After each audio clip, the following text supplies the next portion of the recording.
Students, तो ये मेरे पास एक चेन है। वैसे ये माला है और चेन मुझे मिली नहीं, बट इसी से मैं आपको समझाने की कोशिश करता हूं। तो देखिए, अगर मैं इसका इतना पोर्शन टेबल से हैंग करवाता हूं तो ये स्लाइड नहीं कर रही है, देखो। लेकिन अगर मैं ज्यादा पोर्शन रखता हूं हैंग करके तो ये स्लाइड कर जाती है। देखते हैं एक बार और दोबारा।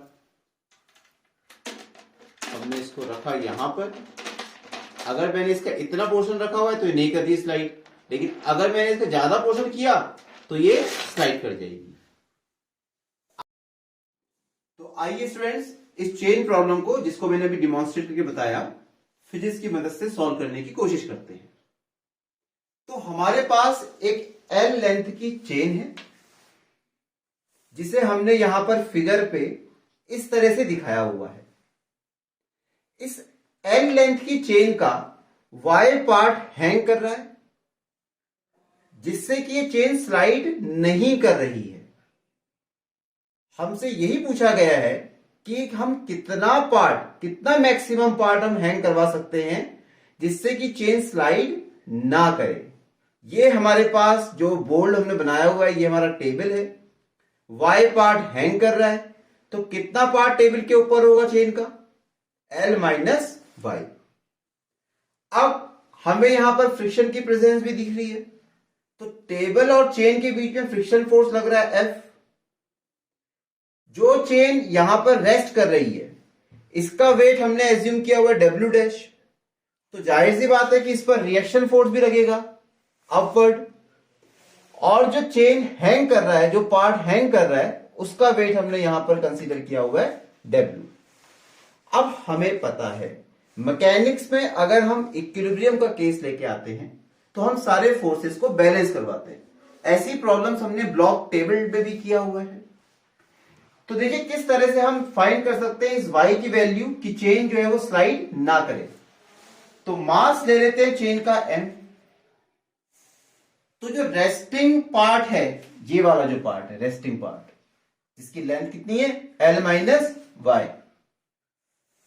तो L माइनस Y जो पार्ट है, इसका वेट क्या होगा? वेट हम सबको पता है mg होता है, यानी कि मास इंटू g होता है, एक्सेलरेशन ड्यू टू ग्रेविटी। तो इसका मास कितना होगा? अब पूरी चेन का मास m एज्यूम किया हुआ हमने, इसका मास कितना होगा? यूनिटरी मेथड लगाएंगे, तो टोटल मास अपॉन लेंथ, इससे हमको एक का मिल जाएगा, इंटू L माइनस Y, फिर हमको इसका मास मिल गया, इंटू g। ऐसे ही हैंगिंग पार्ट का वेट कितना हो जाएगा? M upon L, unitary method, into Y into G। M upon L into Y into G। हम यहां पर कुछ नहीं कर रहे हैं, यहां पर हम यूनिटरी मेथड लगा रहे हैं, यानी कि एक के लिए फाइंड कर रहे हैं और फिर उसकी करस्पॉन्डिंग लेंथ से उसको मल्टीप्लाई कर दे रहे हैं और फिर G से मल्टीप्लाई कर दे रहे हैं। अब देखिए, अगर हम ये कह रहे हैं कि चेन स्लाइड नहीं कर रही है, that means each and every force, सारे के सारे जो फोर्स होंगे वो बैलेंस होंगे। तो जो यहां पर ये हैंगिंग पार्ट का वेट है, ये किससे बैलेंस हो जाएगा? फ्रिक्शन फोर्स से बैलेंस हो जाएगा। तो M W equal to F M upon L into Y into G equal to friction force क्या होता है? Mu R। R क्या है यहां पर? Reaction force. रिएक्शन फोर्स कौन एक्सपीरियंस कर रहा है? Resting part. तो M upon L into Y into G equal to mu W dash. R किसको बैलेंस करेगा? W डैश को, और W डैश की वैल्यू हम फाइंड कर चुके हैं पहले। M upon L L minus Y into G। मैं फिर से बताता हूं, जो हैंगिंग पार्ट का वेट है उसको फ्रिक्शन ने बैलेंस किया। हैंगिंग पार्ट का जो वेट है W, उसको किसने बैलेंस किया? फ्रिक्शन ने बैलेंस किया।